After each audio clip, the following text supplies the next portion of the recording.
वचन, प्यारा वचन, यीशु मसीह का प्यारा वचन, पाव को दीप को राह को रोशन, ये है मसीह का प्यारा वचन, ये है वचन प्यारा। परमेश्वर के धन्य नाम की महिमा हो। प्रभात मनन के सत्र 1889 में आप सभी का बहुत ही विनम्रता के साथ स्वागत करता हूं।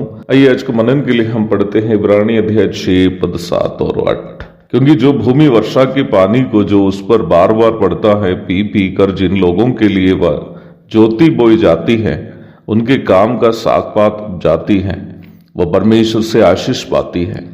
पर यदि वह झाड़ी और उटकटारे उगाती है तो निकम्मी और श्रापित होने पर है और उसका अंत जलाया जाना है। कल के मनन में हम ये देखे थे कि 7 एवं 8 आयतों में उद्धार प्राप्त मसीह विश्वासियों के द्वारा वर्तमान संसार में किए जाने वाले कर्मों के आशीषित तथा श्रापित अंत के बारे में बताया गया है। पर हम ये मनन नहीं किए थे कि विश्वासी के द्वारा किए जाने वाले किस प्रकार के काम आशीषित होंगे और किस प्रकार के काम श्रापित होंगे।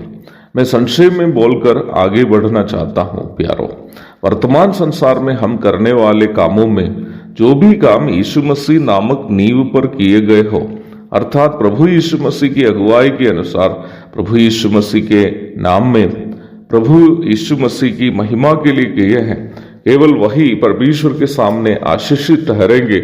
और अन्य सभी काम जो हम अपनी मर्जी से अपने नाम में और अपनी महिमा के लिए किए हैं, सभी श्रापित ठहरेंगे। पहला कुरिन्थी अध्याय 3 पद 11 से 15 तक। और इसलिए ही हमारे उस प्रकार के सभी सत्कर्म जो हम अपनी भावुकता से प्रेरित होकर अपनी समझदारी के अनुसार अपनी महिमा के लिए किए हैं, सभी जल जाएंगे और परमेश्वर से किसी प्रकार की आशीष के लायक नहीं हो जाएंगे। हम इस बात को पूर्व में कई बार देख चुके हैं कि नियमित सताव और दबाव जो रोमी प्रशासन से और अपने भूतपूर्व धर्म के सदस्यों से यहूदी मूल के विश्वासियों पर हो रहे थे, कई विश्वासियों के विश्वास को कमजोर कर दिए और कई लोग विश्वास से भटकने लगे। अवश्य ध्यान रखें कि इन यहूदी मसीहियों का विश्वास में कमजोर होने का कारण संसार के प्रति उनके आकर्षण से बढ़कर उन पर हुए सताव थे। और हमें इस अध्याय से यह भी सूचना नहीं मिलती है कि वे अपने पुराने धर्म में लौट गए या नहीं, परंतु यह बात हकीकत है कि वे लोग विश्वास में डगमगा गए और संगति से वंचित होने लगे। ऐसी परिस्थिति में लेखक 6 पद में चेता रहा है कि उद्धार प्राप्त विश्वासियों का विश्वास से भटक जाना, वो चाहे किसी भी कारण से क्यों न हो, एक घिनौने कार्य है।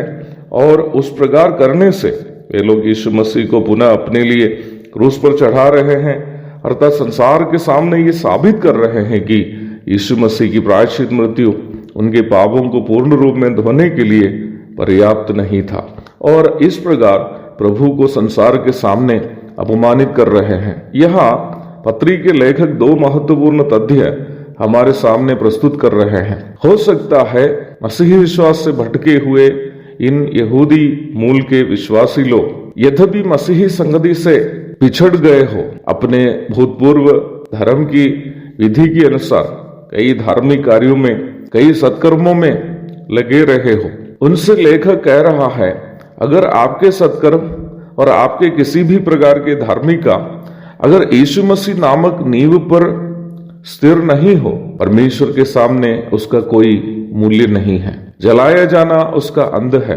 क्योंकि परमेश्वर केवल उन धार्मिक कामों को ही, उन सत्कर्मों को ही स्वीकार करेंगे जो यीशु मसीह की अगुवाई के अनुसार यीशु मसीह की महिमा के लिए हम करते हैं। दूसरी बात, उद्धार पाए हुए विश्वासी लोग प्रभु यीशु मसीह के महत्व को भूलकर सांसारिकता में या अपनी मर्जी के किसी अन्य बात की ओर मुड़ जाते हैं, यीशु मसीह का महत्व को भूल जाते हैं, तो उनको मनफिराव के अनुभव की ओर, संगति की ओर वापस लाना आसान नहीं है। परंतु हम इस बात को नजरअंदाज कर नहीं सकते हैं कि पहला कुरिन्थी 5:5 में जिस व्यभिचारी विश्वासी को शैतान के हाथ में सौंपने के लिए प्रेरित पौलुस ने आदेश दिया, वही प्रेरित पौलुस दूसरे कुरिन्दी में कलीसिया को निर्देश देता है कि उस विश्वासी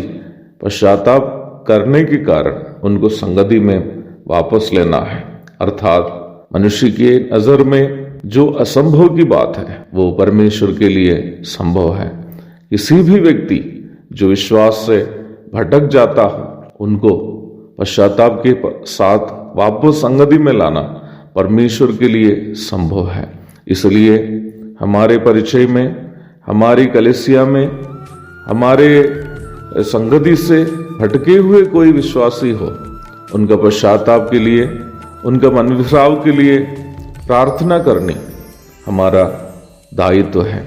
एक और शुभ दिन की धन्य कामनाओं के साथ आज का मनन मैं यहाँ समाप्त करता हूँ। प्रभु आप सबको आशीष दे। आमीन।